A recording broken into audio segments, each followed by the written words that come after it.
Hello and welcome, ladies and gentlemen, to a Premier League presentation. We're going to be bringing you guys again a game between Radical Online Extremists, RoX.KIS, and Alliance. So this is going to be a best-of-one series here between these two teams. Very, very high-skilled, top-tier teams. We do actually have a stand-in coming in for RoX.KIS, TPOH. I haven't actually seen him play on their lineup before, but nevertheless, going to go up against one of the top teams in the Eastern or the Western scene, if not the world. So it's going to be interesting to see how much Alliance is on their form, but otherwise RoX just, they have a big cup to fill, so we'll see exactly what they're bringing to it. Either way, this is draft screen, so I myself am Blaze, and co-casting up with me, Triumphant Man, what's going on? Oh boy, some interesting bans here. It looks like I was half expecting to see some of the usual let's ban everything the Bulldog plays happening from RoX.KIS, but it looks like they're going for a little bit different here. Obviously, Bear Dog has had a bit of a nerf. Tramp being banned as well, and of course, Loader. Oh my, yeah, I'm actually not too surprised by that. Of course, Loader having a bit of a rage session about the Tramp in mid with OD. Of course, making him disgusting to try and kill. At the same time, OD is really, really nasty to 1v1 at any point in time. That's it. I mean, it was up against a Dragon Knight, so Dragon Knight kind of, even OD without the living arm, probably going to get wrecked by that anyway. Just not going to have anything S4 could do about that. Nature's Prophet going to be picked up by RoX.KIS as well, also grabbing the Bane as well. So we've got some decent shutdown against the lifesteal in the form of the Bane. But the question is, is Alliance going to try anything new and interesting right now, or are they just going to go with their old solid picks? Because, I mean, as far as teams go, Alliance will diversify and find new strategies they like running, but once they find stuff they like doing, they tend to be very predictable. Yeah, I mean, this is them. Usual Alliance stuff. Lifestealer, Lone Druid. What else are we going to see? You know, something for S4 to play in the mid. So I think they're just going to go with what's tried and true until they decide to pick up something else. Sure. But in this scenario, they don't really have the steroid build that they used to run. They used to run, like, Ogre Magi, Leshrac, along with a Magnus, and use the Empower, use the Bloodlust for huge right-click damage on the Spirit Bear and on Lifestealer when they can pick these two heroes at this early stage in the game. Now this draft kind of falls apart a little bit with Magnus not being nearly as effective. I actually haven't seen him picked up at all in 6.78, and that's just because his reverse polarity is that much less effective, and Bottle Crow was reduced to a small extent. Either way, we do see Lone Druid did get picked up, just, maybe not going Armlet this time, maybe he is, maybe we'll just see some cool micro from Admiral Bulldog. Either way, what we're going to see is going to be Admiral Bulldog on that Lone Druid, and he just knows that hero all too well. The big thing here is going to be preventing that gold going to the opposition. It is triple bounty, 300 gold, and even giving that to supports would be helping that a ton as far as moving in towards some good core items there. So something he wants to avoid, something he's very skilled at avoiding. There's actually a pretty cool trick you can do where you save a level on your Spirit Bear, and you level it up, and it actually resets all your cooldowns. So if you have like a 10% HP Spirit Bear, and right-clicks keep on going into him, you level it up, and it resets it so you can actually either recall it or just resummon it entirely. And that's a cool trick I've seen him use in a couple of games previously, kind of making up for the fact that, yes, he does have that increased bounty, and it's something you do not want to give away. So there's that on the field, but beyond that, we do see some standard bans coming out, the Nyx Assassin, the Chen, as well as the Queen of Pain, and one to remain from Alliance. But do you think RoX would go for the Outworld Devourer in this situation? I honestly don't know. It's a little bit too early to say. I like the fact that they're banning out the Chen, though. It keeps it out of Aki's hands. I've got to say, the Bane first pickup, I think this is half the reason they left the Lone Druid alone, just because out of the bans, because they said, you know what, let's just grab the Bane straight away. And that really limits what Lone Druid can do with his bear in terms of shenanigans and creep pulling, because, you know, Nightmare really just messes that up entirely. So Bane going to be a huge issue for that. And like you said, the increased bounty also means if they catch the bear out of position with a Nightmare, it's very, very painful for Lone Druid, giving away that much cash. Kunkka, though, being picked up. I mean, this is a hero that's been seeing the pull a lot more fairly recently. Eastern players have also been picking up quite frequently as well. And if you can land those torrents, it is devastating the amount of damage he can cause. And he pretty much is almost taking that brawling position of that solo mid-strength hero, like we see the DK gets used in, just the fact that he can do it, and he can do it without the items. So it doesn't need to farm up that Shadow Blade. You can just, if you land those long-range torrents and boats, or obviously the X-Master spot to set up fights, that is very, very difficult to deal with. That said, obviously, it's not going to be fantastic in picking off the Lifestealer, because, of course, he can just rage his way to the X-Master spot. But at the same time, it is huge, I've got to say. So we'll see what they can do with that, especially considering that they can set it up with the Nightmare as well. So we'll see what they can do with that. But I mean, they've got a fair amount of presence around the Nature's Prophet can split push and counter push in case Lone Druid tries to get up some. If Alliance tries to just try and sort of split push a bit with Bear Dog breaking off and doing his own thing, they've got the Nature's Prophet to always counter that. So I'm liking Alliance's. I'm liking RoX.KIS's lineup at the moment. It's looking pretty strong. That said, the Visage gets picked up. So I mean, we're seeing some pretty sick micro, what you can do with the Visage if you, especially Come With Me as well. He's showing exactly how powerful the minions can be. And I think in the hands of Aki, that can be quite scary. Yeah. I assume it's Aki going to be playing it, but we'll see. Yeah, Ake, kind of the micro king there, definitely a lot of potential with that. But one thing is he does like to he prefers to play the number 4, whereas EGM will pick up the number 5, and Visage is definitely more item reliant. Comparatively, so that's going to be something that he needs to stick with and stick to his guns and pick up a little bit of farm himself, because if he can get a little bit of raw durability, he can make a much bigger impact on the fight.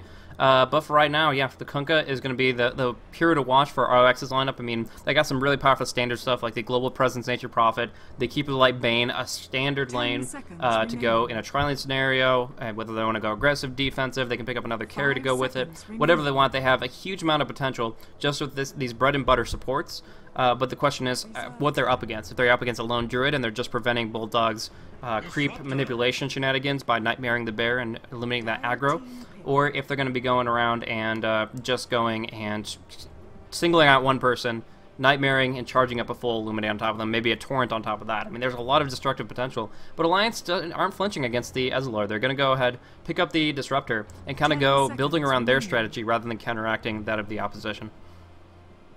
I mean, yeah, RoX.KIS, they do have a lot of long-range firepower. We'll see if they can make anything stick, though. They have banned out the Enchantress, so Alliance decided to get rid of that, and I think that's fairly solid. The Enchantress is really, really irritating to play against, especially for melee heroes like the likes of also the Bear as well. The slow is huge, and they are going to ban out the Phantom Lancer, and I think it's not actually a terrible choice. Obviously, Keep the Light Phantom Lancer is really irritating the lane, but the main thing I think more is the fact that right now their lineup really can't deal with the illusion spam. So if they get to late game, they've just got no way to deal with those illusions. So I think banning out the Phantom Lancer, not only because it would be a decent pickup for the RoX.KIS, but the fact that it would their lineup has nothing they can do about it. They've got pretty much no AoE to speak of. You got the Thunder Strike from the Disruptor and obviously Storm, but it's not really what you want to be spending just to nuke down an army of PL illusions.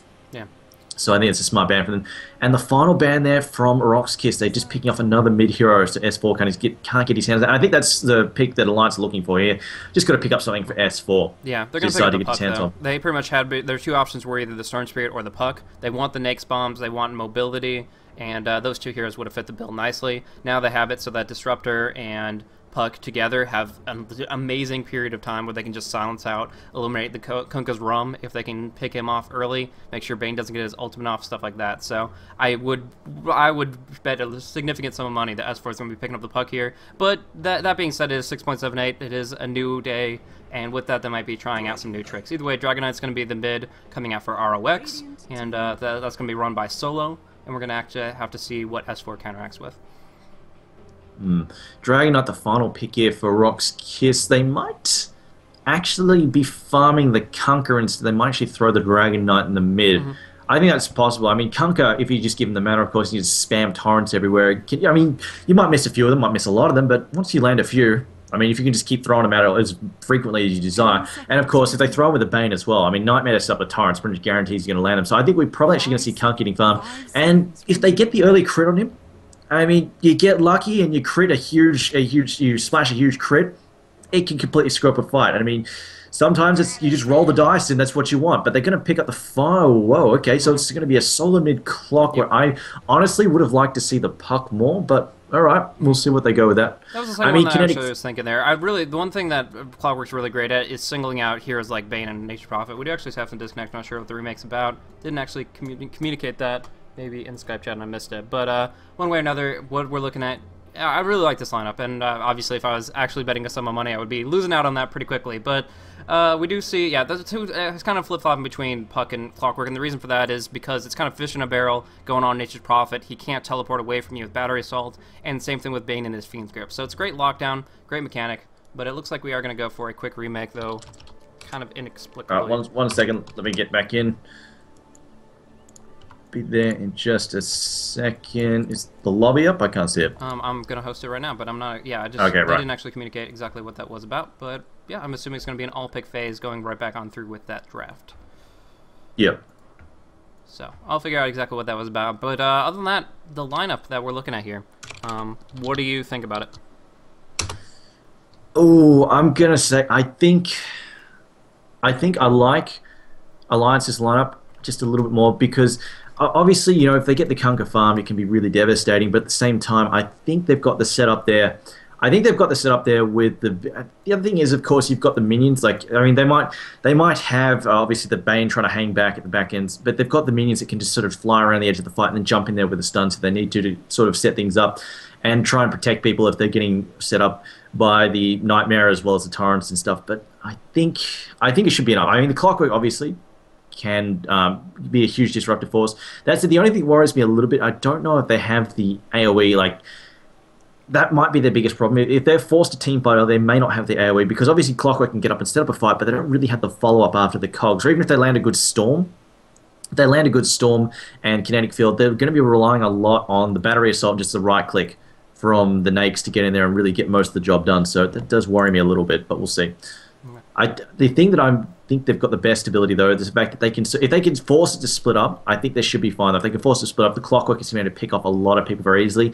And then, of course, the Glimpse and Disruptor is also going to be quite problematic for them to have to deal with. They're trying to defend against that. So if Alliance can force some kind of split fights, like multiple fights across the map, I think they'll do the best. But if RoX.KIS force them into early 5v5s, I think they're going to have the upper hand.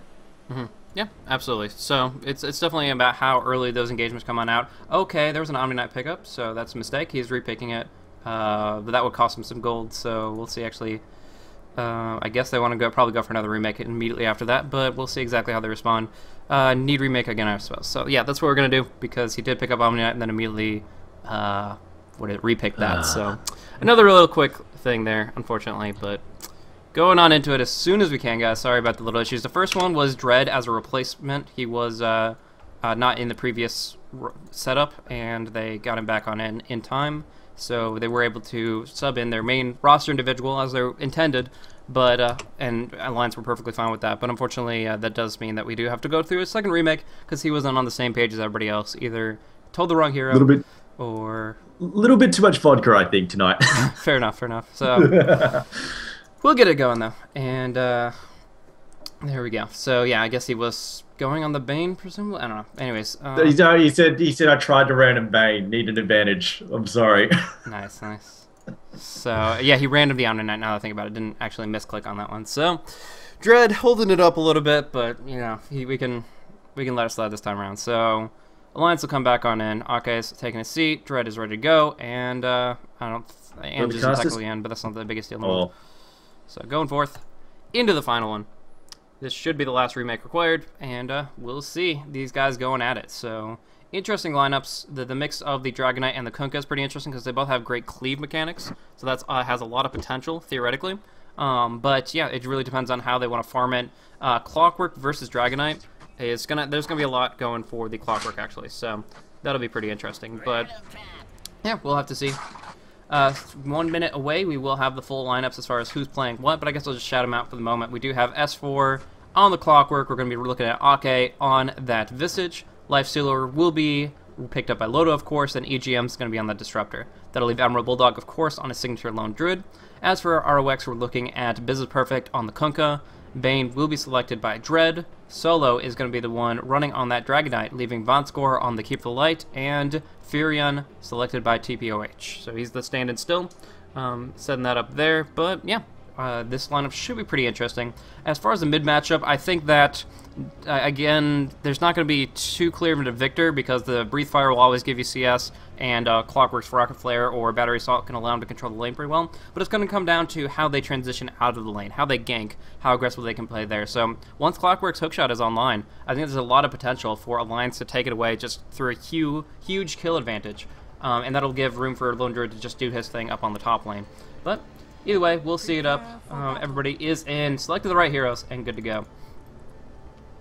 I mean, yeah, this could actually, they might actually be rotating Bulldog to the safe lane. We'll see in a moment, though. Yeah, it looks like they are. They're going to put Bulldog in the safe lane there, keep him alive, and they are just going to be taking the fight to Kunkka up in the top lane. So we'll see how this one turns out for him. But actually, it's going to be rough. I mean, you've got the Nightmare, you've got the Torrent, you've got the Illuminate. That is really, really hard to fight against. That said, I mean, they've got the Rage to keep the life still in the mix, but I guess it's going to be the threat range. I mean, both teams have a huge threat range. Obviously, once EGM gets a couple of levels, the Glimpse is a huge issue, but they've always got to be worried about getting hit by a Torrent or the Illuminate, or just being spammed by the Illuminates.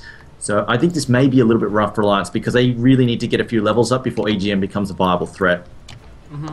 Well, I think one big thing about the early skirmishes in that try versus try is the wake-up timing. If you can avoid a nightmare, just A-click on somebody and have the guy who has the most HP to tank up the Illuminate, then you're going to be in a much better position in general. And along with that, they can pick up magic sticks and stuff like that to deal with some of the spam. Kunkka, one thing, obviously he's very powerful in a tri lane because of his disable, but one disadvantage is that with Tidebringer up, he always pushes the lane out. So even with some good stacking and pulling, which they can't guarantee because of warding and the lack of sentries and such. Actually, we do see initiation coming on through with the Thunder Strikes. Illuminate will connect onto EGM. There's going to be a Nightmare as well coming out from Dread. Busy wants to go with that Torrent active on EGM, but who will fall first? Dread taking a lot of right clicks, and it looks like he's going to drop. Yes, first blood to Ake, and EGM even salves away to try to turn it around. Grave Chill coming up in exactly 3 seconds. Open wounds, another 10. So he will take a lot of damage from the Thunder Strikes. There's that Grave Chill, and with some good path block, I think they might get it. He fakes out the Torrent, though, and Loda is not going to get across. That leaves it to S4. Close on in, right-clicking down, no, use the cogs, cancels out the salve, and I think they'll leave it at that. Happy to just take out so much HP regeneration. BZZ even popping off another Clarity on top of that Tango. So he lost a lot there, even though he didn't lose his life, and even Ake doing some harassment to Dread once more. So they have a lot more control just based on that first blood, starting them off with a huge experience advantage.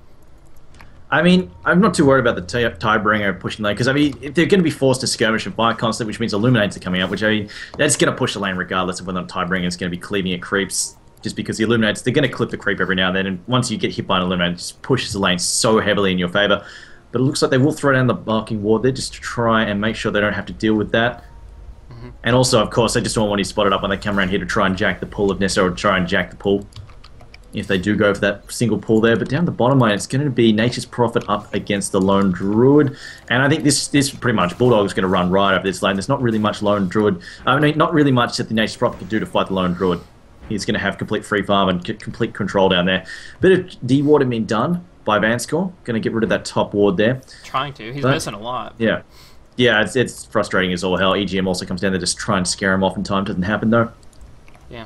Actually, come in and Illuminate here. They're going to farm out the easy camp, interestingly enough. So Keeper Light really, really wants to get that level 2. Knows that Bane and himself require so much mana, and trying to get that Chakra Magic out as soon as possible. But in the meantime, that is a single pull coming out from RoX.KIS, because their pull has been warded off by that sentry. That does mean, of course, that they aren't going to be able to get more neutral experience independently, and that leads to EGM and Ake to control the lane. Actually going in, Loda going aggressively underneath the tower now that the creeps are tanking it up. Torrent will only connect onto the Lifestealer, and that lets Ake pursue. But not actually going in deep just yet. He now picks up his Soul Assumption, and now they're ready to 3v3. But Keeper Light's beating him to the punch with his Illuminate to come on through. Ake going to take a big hit. Loda on the front line swinging away, and BZZ in a bad spot. Big nukes going across. Going to try to pop off the Torrent. Will not be juked. Oh, it will be juked by EGM. Nice movement there.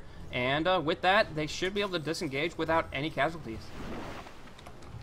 Yeah, it's going to work for them just fine. I mean, this is the thing, though. Like, Keeper Light has been hanging off just going to pull. He's level 2 now, so I think we're going to see a bit more control from RoX.KIS. Obviously, they had a little bit of a disadvantage here, starting out with less experience, so they're a little bit behind there. But I think they're going to catch up just a little bit now because, of course, the Illuminate spam is going to come out, which is really going to help force Alliance to play a bit more defense. But that said, I mean, Alliance have had a good start, and it has really impacted on the farm level of Kunkka. He's down all of 2 CS. I get 16 and 4 there for Lotus. So, I mean, Lotus off to a good start, which is the main thing I think Alliance wanted to secure.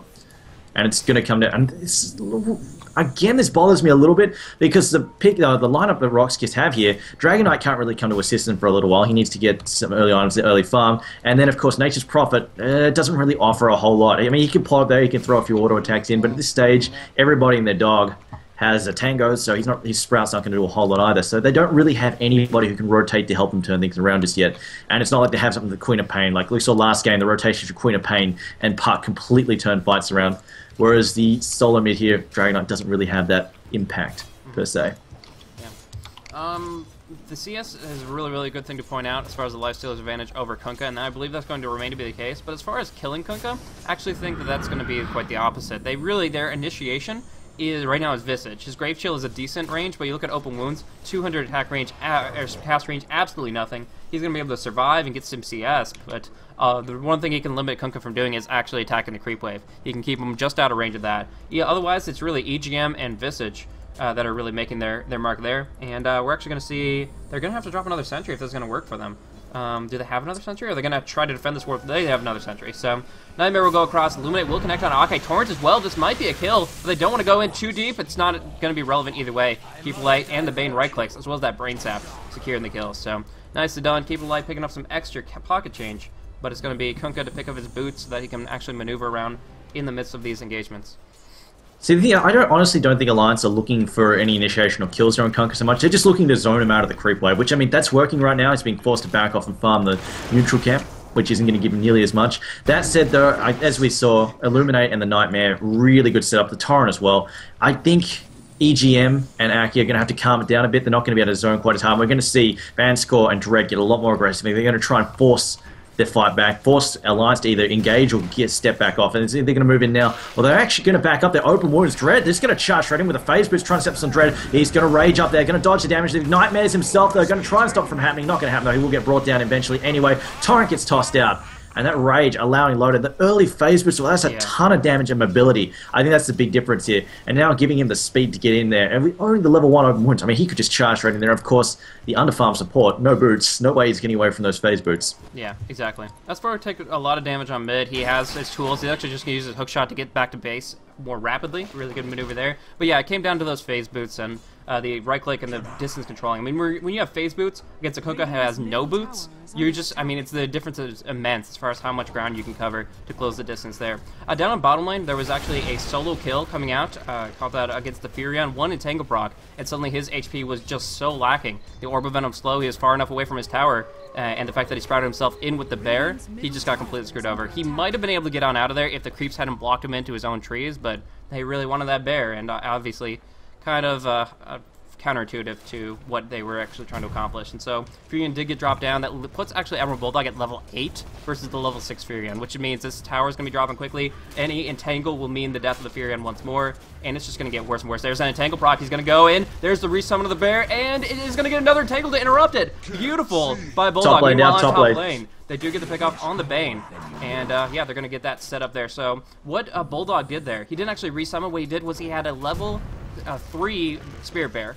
He was at level 7, and he didn't put a point in it. He waited until he wanted the point. He got the Tangle proc, immediately reset the cooldowns. We actually see on top lane, Loda going on in deep. He is going to be able to man up on BZZ. It's pretty hard. Dread wants to go for that Brain Sap. There is going to be a nice Breath of Nature going across, burning down everybody quickly. They might be able to turn this around perfectly. Ake not going to get killed on the Kunkka.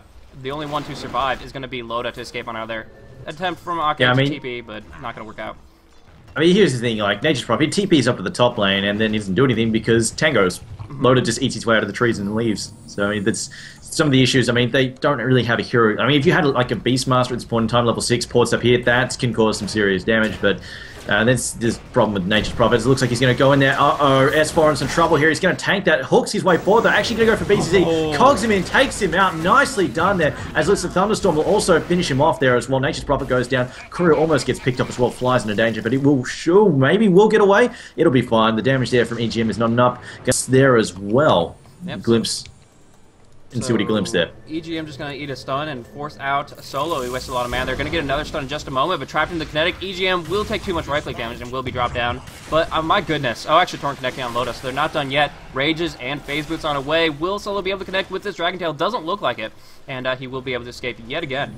But my goodness, that initiation from S4, I thought, what was he doing there? He was in such an aggressive position. But that placement, using the hook shot in close proximity to finish off the Kunkka really quickly, and those cogs pushing both supports back, allowing for such an easy cleanup. They really, really made such an impact there. And forcing out the Furion to TP to the top gives more time for Bulldog. He actually picks up a Midas on his Spirit Bear, and is going to be able to get tons of golden experience and just completely obliterate this bottom tier 1 at any point that he chooses to push it out. But yeah, just really, really good plays. We do see RoX.KIS putting some points on the board there, but right now the momentum is all in favor of Alliance. Yeah, I mean, right now, Bulldog's getting complete free farm, so the minus makes perfect sense there. We'll see where he still goes. Whether he goes for some kind of battle bear, if he just goes, you know what, let's just get the new and improved Radiance. Bit of counter-warding being done by Aki and EGM here. And notice they have actually been giving Aki a little bit of farm now. They actually rotated into mid to pick up the free farm while S4 is away, looking for kills up in the top lane. So I like the fact that actually they are trying to get the farm on the Visage, which, I mean, he's a hero, definitely does need a little bit of farm. Or, I mean, if you can even get him the early Argonams, it's really helpful. Getting the extra minion means so much, but now the slowdown on Dread. Dread is so boned here. He is going to get taken out nicely. See Cogs in, though. Going to catch BZZ. Nicely done. Throws down the Torrent, though. Will take out S4 as well, most likely. Throws him out. He's going to try and kick him off there with a... going to pick him off there with Loda. Loda will get the kill there. Loda going to have to infest his way out of trouble, though. And he will manage to walk away. And in the end, I think that's worthwhile. I mean, they trade a Bane and a Kunkka for the clockwork and the I mean that works out, gets Loda the kill. And along with that, they're actually probably going to pick off Loda. They're going to have this stun come out as soon as the rage expires. Phasement's not going to be enough here. Going for the open wounds, but he still won't get out of range of Dragon Tail. There's a right clicks, double damage, just a little bit too much, but Loda's still alive. And those cogs keep it out solo. He bounces twice over. Might be able to chew on through S4, but they keep Loda alive. S4 on the run. No, going to get stunned out. He will trade his life for that of Loda's, but yet again. Not just his life. He bought back. He bought back to do that. That's a lot of cash down the drain, but my goodness, he saved Loda. And right now, Loda's GPM is at 338. It's not stopping. He didn't lose any gold there. And I'm not sure if it's worth the buyback necessarily, but certainly shows where his mind is at as far as that supportive mentality and making sure that Loda is the priority there. So S4 making the plays, whether on the top getting that kill initiation or in there when he bought back and was able to jump on in. Now I gotta say that overall this has all been extremely favorable for RoX.KIS. They got the deny on the Bane through the Nightmare down on that tier 1, and of course BZZ got some much needed experience when he was able to be witnessing S4's death, being the fact that Clockwork's actually level 9 right now. So there is a lot of rubber banding going on, and RoX.KIS are going to be able to bounce back a decent bit. But right now, just Alliance is looking so darn strong. I mean, of course, Admiral Bulldog did work on the Prophet down at bottom lane. S4 has been playing just really, really well. He actually got a solo kill, actually probably going to get another one. Dread is going to get caught in by these cogs here, and yeah, just completely obliterated. So, meanwhile, Kunkka getting dropped down on top. Kunkka's rum? No, actually, just staying alive by the skin of his teeth. Wow, what a magic stick. Just keep him alive. You're going to see Loda infest on out, and it doesn't look like there's anything to punish him. Sprouting out for 4 seconds, they can't close the distance. So, instead, both survive, but Kunkka just barely. I mean, that was like 10 HP. Didn't even see how Loda got him so low, but in the end, he didn't get the infest off, didn't get the kill, but still Loda lives yet again, kind of playing the Houdini right here. Yeah, I've got to say, if anything, like, I mean, this is the biggest problem for RoX.KIS right now. They're fighting, well, the Alliance are fighting them 4v5. Loda, Spirit Bear, the Animal Bulldog, has basically been free farming the bottom lane the whole time, pushing towers at his own leisure. Whereas Nature's Prophet, not only did he lose his bottom lane, essentially, he got pushed out, he has picked up a minus now near the 12-minute mark. But the thing is, he's been porting top to try and help fight. So they've essentially been playing a hero down. And they've been not only just holding their own, but they're ahead. They're arguably definitely ahead there on the kills, the GPM. Loda's doing fine. Obviously, they're spending a lot of cash to try and keep him alive. But then there's Bulldog, who's just getting complete and total free farm down the bottom lane. He is going to be very, very scary in about 8 minutes or so. I don't know what RoX.KIS have up their sleeve to try and do, and I suppose they've got the Nightmare to try and keep stuff off the bear, but we'll see.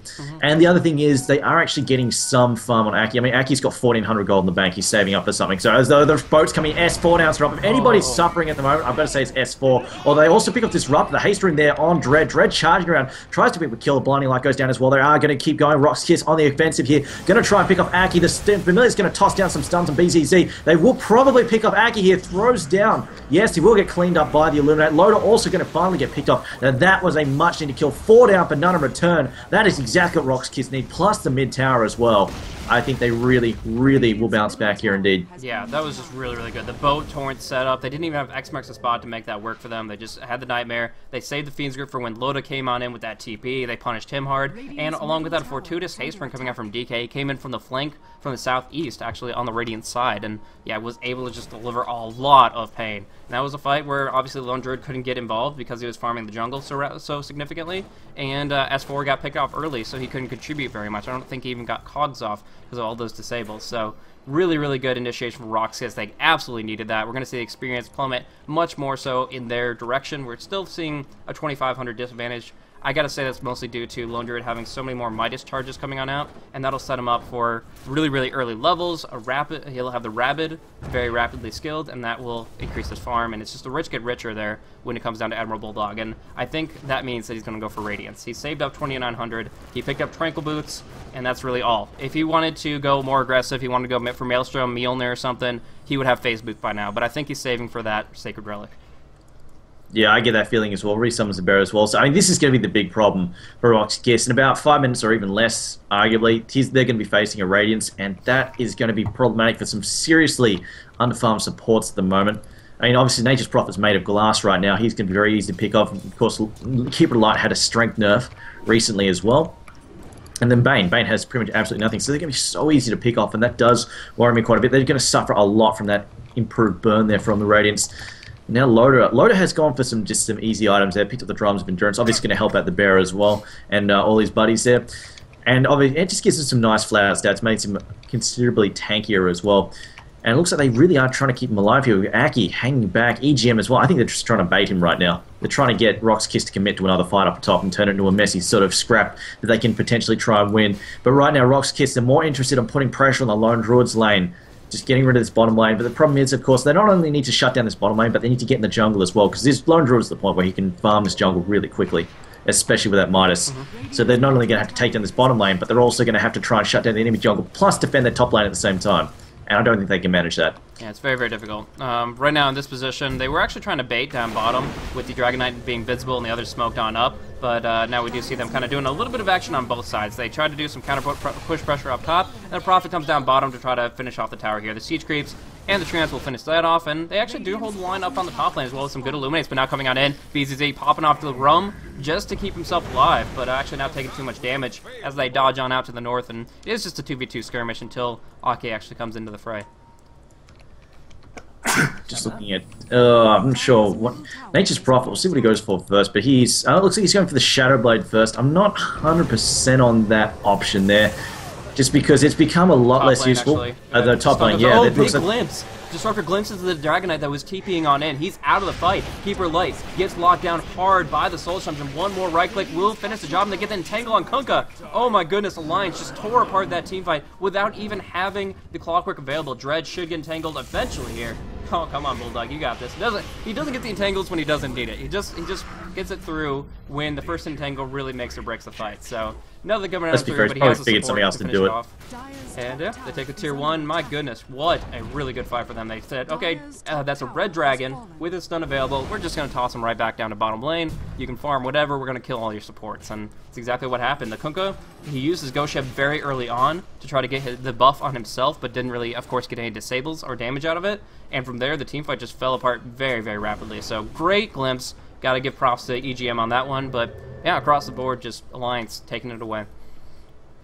Yeah, I was just talking about the Shadow Blade that Nature's Prophet's building. I'm not 100% on this just because not only did it get a little bit of a nerf, but it's more the fact now that how Dust works. The fact that it gives that 10% movement speed decrease, it makes it a lot easier to pick off the Prophet. But just before, you know, he's split pushing your lane, it's being a big pain in the ass, and he's sort of just Shadow Blade and then run away and then try and teleport out. But now with a speed nerf, well, the speed's the slower attached to the Dust. I think that's a pretty big deal. It's a pretty big deal, and I've seen it make a lot of difference when it comes to just counter ganking him when he's trying to pull that shenanigans. I should mention also that Armlet finished up on the lifesteal as well as the Radiance, and right now RoX.KIS are in for a world of hurt. If you thought that fight went badly for him, it's just going to get worse. Lifesteal has an Armlet now, and the Bear has a Radiance. It's just going to get harder and harder to deal with. Yeah, but all the while, S4 having a really, really rough game. His entire team is doing great, so I guess he's okay with it as a net result, but right now, S4 is currently sitting. Can't even find his KDA. It's probably, wow, I don't actually. He's 5 and 5 okay, for the moment, and 1 assist. Yeah, so he's gotten quite a few kills. I guess a couple snipes. He got a double kill up on top earlier, but as far as his death goes, yeah, I'm apparently blind, but it's 5, 5, and 1. So he's been having a bit of a rough patch. He's going to be moving in towards some good tank items, maybe a drum, definitely an Aghanims long term. But right now he is the focus, and RoX.KIS have been able to get quite a few kills off on him. Actually, over a third of their kills are on him, but it looks like BZZ will meet a similar fate as AK will throw out a Soul Something to finish the job. Disruptor actually picking up the kill, so he's going to have his Urn of Shadows as well as some extra wards, and they can just keep on pushing away as they gain more and more map control. Yeah, I mean, I honestly don't think S4 is that worried at the moment. They're spending time trying to gank him, they're not dealing with Bulldog, and right now Bulldog is pretty much completely spiraled out of control, especially since Kunkka is so far behind, having to try and deal with this trial and getting zoned out at the lane so hard. Even when they started to pick up a little bit of steam, I mean, now the fact, I mean, immediately after they started picking up some steam, once the Keeper Light picked up some levels, started tossing out the Illuminates and spamming with the aid of Nightmare. The fact that well, S4 came up there and started really disrupting the game. So it looks like we have a glimpse go down there. I'm not sure who managed to hit there now. So, no, KIS. Wow. In RoX.KIS in a lot of trouble. They're Solo going to get picked up as well. He will get caught inside the kinetic field as well. The burn doing so much damage. They're trying to get back there. They will lose him eventually. And now it looks like Bulldog's just going to keep charging forwards here. Going to go after Keep It Alive. Keep It Alive will get rooted. Will get burned down as well. BZZ also in a lot of trouble there. Will get body blocked as well by the bear. Gets brought down as well. And now, Nature's Prophet will manage to escape the kinetic field, but he can be spotted up in there anyway. They can see him with the Familiars, and he will get brought down. I mean, even if he tried to teleport away, they've got the Familiar stuns as well. Can just bust him down there as well. And now the creep wave going to roll in, and this is an easy tier 2 top tower for them.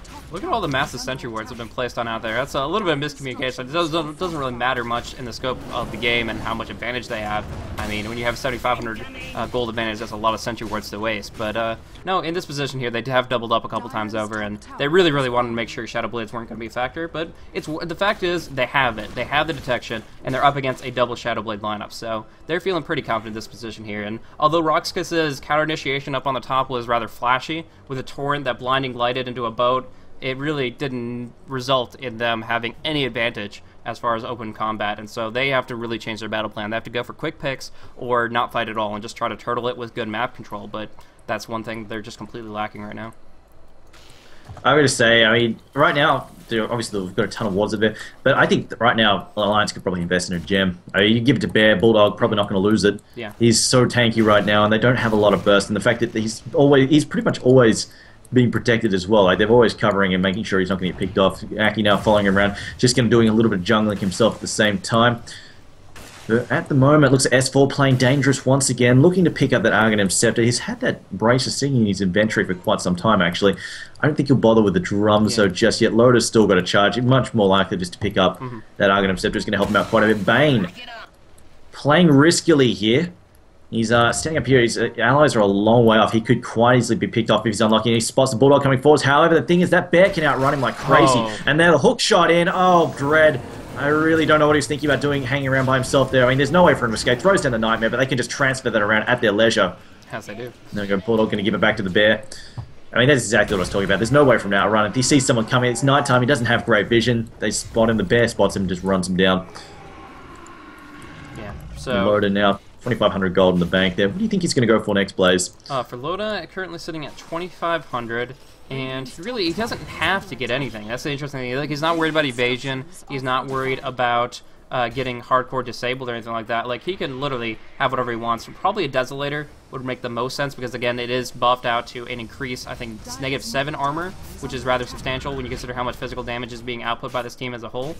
So I think the Desolator would be the most appropriate option, but obviously, pretty much he can pick up whatever the heck he feels like at this stage because Bulldog's got a lot of it covered with the Vladimirs. I'd actually also like an AC, but we do see Initiation coming on through. Fiend's Grip, oh, he's just going to get it tangled up immediately. A hookshot going across as well, and it looks like Solo is going to be dropped down very quickly. Goes for the Shadow Blade, though, currently active. Blinding Light and Feeble. That Bear's not hitting anything anytime soon, but they will be able to finish off Solo here with a couple of right clicks and Urn and a Thundering Strike. Going on through. Dread taking a lot of damage from that Radiance. Loda looking for the open wounds. Has to go for high ground for it, though, and that's just not going to happen. So, in the meantime, Tier 1 tower does drop down. TPOH pushing that up as best he can, but they're going to go for the high ground of their own. Tier 3 going up top, running down Bane so darn quickly with those hardcore right clicks. And then, of course, Ake's brilliant follow-up of that Soul Assumption. Of course, he does have that Gem of True Sight available, and they don't even care about the Illuminate right here. Just going to tank it up and keep on going. Drop down the Observer Ward to show them they're here to stay, and they're going to control this. Melee Rack should be able to finish it off, as there are no buybacks available on the Bane or that Dragon Knight that are both recently deceased. Yeah, let me just throw out a Torrent there as well. I mean, this is the RoX.KIS. They've got no way to win this team fight now with the Bear. They just cannot deal with it all. Admiral Border has resummoned the Bear already, but they've already got the rack, so they've got what they came for. They can just walk off as well. And come, I mean, right now they could just come back in a moment and then go and push that bottom tier 2 as well. Looks like we've the poured in there from the Dragon Knight. Going to charge in as well with the Lothars as well. But now looks like EGM might get picked up here. It's going to get stunned on Aki. Throws down the Dragon Tail. Aki, EGM though, going to pop his Ghost Step in the walkway. Boat comes in, catches Bulldog, not doing that much damage though. And now BZZ is trying to back off here. He's burned all his mana. Will get Chakra'd up there. And he might come back in the fight. Dragon Tail again on Aki there. Kinetic Field going down as well. The gem is dropped on the floor. Will they have somebody pick it up? No, it looks like they are going to manage to nick the gem. RoX.KIS will manage to walk away with that one, and they might actually get some map control back now, but I think not a big deal. Do the Radiant have another gem up, or is it still on cooldown? Should be on cooldown. Yeah, it's still on cooldown. So But I mean, the mid-racks is down. That's probably the biggest blow there for RoX.KIS. Even if getting that map control back, I mean, we're just probably going to see Alliance group up and push again. Not really care about losing vision. yeah. So it's really interesting how the fight gets broken up really effectively. Both RoX.KIS and Alliance have a good tool, the Sprout and the Cogs, both of them just putting physical buffers right in the midst of combat, and I think both of them were used to pretty great effect there. The Prophet was essentially acting as bait. He teleported on in, and then the Alliance actually decided to go for him. They had Glimpse off cooldown. They could have just sent him back, but they wanted more kills. They got a little bit greedy, and it cost them, it didn't cost them hardcore, but it made it so that they, honestly, RoX.KIS could pick off a couple kills there, because they didn't glimpse him, they went for the kill on the Prophet, and that gave enough time for him to get the Sprout off, split up the fight, and set it up so that Dragon Knight could follow up very, very nicely. If not for S4's amazing cogs, then the Dragon Knight would have just completely obliterated everything there. But, fortunately for them, they did have some great disables coming out from Alliance, and RoX.KIS only were able to nick a couple. They did, however, as you mentioned, get the gem. As of 6.78, that cannot be destroyed anymore, so literally it's like a capture the flag. You pick it up, you drop it down, somebody's going to walk away home with it. So, either way, right now, map control to an extent given to Dread because of that geometry site, but has to watch himself as he's still very, very squishy. Yeah, Dread back off for the TP out there on DK as well. We're going to head back there. But like I said, Alliance is going to screw it, just group up and push. They're all down bottom at the moment, except for the Bear, which is busy counter-pushing with the Radiance burn up in the top lane, just making sure the Lone Druid won't lose the top tower up there as well, and prevent Nature's Prophet from pushing there. In fact, he's just going to sit up there burning down Nature's Prophet. In fact, just going to run circles around it. They're just not caring at all. Running to the Sprout as well. In fact, does Lone Druid have a spare one again? Should. Yeah, he actually does. He does have one. Another Shadow Blade. What do you think about the triple Shadow Blade lineup? I'm honestly, like, the only real one I have an issue with it on is Nature's Prophet, just because it really, like, his whole thing is it's for escape on him, whereas Kunkka and Dragonite is for aggression, so you don't really care if it gets countered with the dust. But for Nature's Prophet, it's about running away, and that's obviously a lot less viable now. So I think on the Kunkka, obviously, it makes a lot of sense, as well as the Dragonite.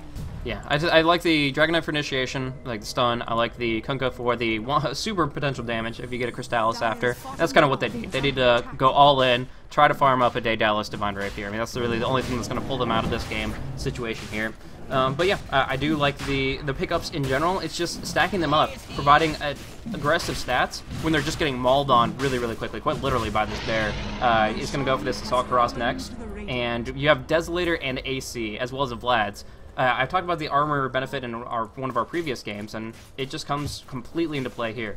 The armor tactics are here to stay as far as item build metagame, and so Desolator, -7, the AC will be -5, and they have a +5 from the AC as well as the Vlad. So just a huge physical damage advantage coming out for Alliance, and RoX.KIS doesn't have any real magic or pure damage to supplement that other than a little bit from Bane and the supports in the Furion. Yeah, Furion trying to push that bottom lane will be forced to TP out though by the Clockwork Golem. That said though, the creep are pushing down the bottom lane. They need to do something about that. They're just going to spam it a little bit, and there's that assault being picked up by the Lone Druid. It looks like they're saying screw it, let's just gun for that bottom tower, and they're not too worried about the creep pushing on their own there. They do have a glyph up if they want to use it, so it looks like Alliance though. Actually no, they sent the Lone Druid back. Lone Druid's just going to use the bear again to counter push down. He'll call it back up to the top lane, or to the bottom lane rather, when they need it. I'm just looking at Aki's items, see if he's going for anything. He's actually got somebody else's bracer at the moment. Looks like he's just going for some cheap really hook in though. What's he managed to catch? He's managed to pick up the Dragonite there. Dragonite's in trouble. Cuts his way free. S4 now going to back off there. They will throw out the Soul Assumption though. They're going to slow him down as well with the Grave Troll. Force staffed away though. And Dragonite should be just safe. Although that said, no glimpse right back. Misses the kinetic field. That said, it's going to wall them off. That's exactly what they need there as well. And he will manage to lose the Dragonite as well. And the Cogs in again from S4. Hooked in already once again. BZZ now in some trouble. Out of mana and out of life. He will get brought down as well. Now Dread's going to be the next to fall. Will he lose that and once again? Yes, he most likely will. Actually, no. Force staffing away. He will actually walk away. No, he won't. Hook in. S4 getting the kill there. Nicely done. Yeah. You see the hooks. That's just really, really strong hooking, and of course he does have the little Snow Courier is going to be able to nab that and put it safely back in the base, but it doesn't matter. They're going to lose their racks here. It should be the game right now, and it's just really about how effective in farm the carries are. The Dragon Knight got picked off in the very same way that Loda did. Loda was on the high ground, he was Fiend's gripped up, they were laying into him, but not only did he have the Aegis for another like 4 minutes, but he has so much armor, he has a huge amount of HP, and he has such great ways to recover his HP. He got mech'd, he used Infest, he has his armlet, he has the open wounds plus Vladimir's lifesteal and Feast. I mean, this is the lifestealer. He's just going to come right back up and swinging with a huge HP pool, and there's nothing they can do about it. So, just multiple times over, the Dragon Knight got picked off in a position where Loda could do what he could not, and Solo got shredded. So, without finding out that Black King bar, he was very, very limited, and yeah, the carries just steamroll out of control. Bulldog and Loda carrying it away on the backs of some really, really nice supporting. So, as a whole, like,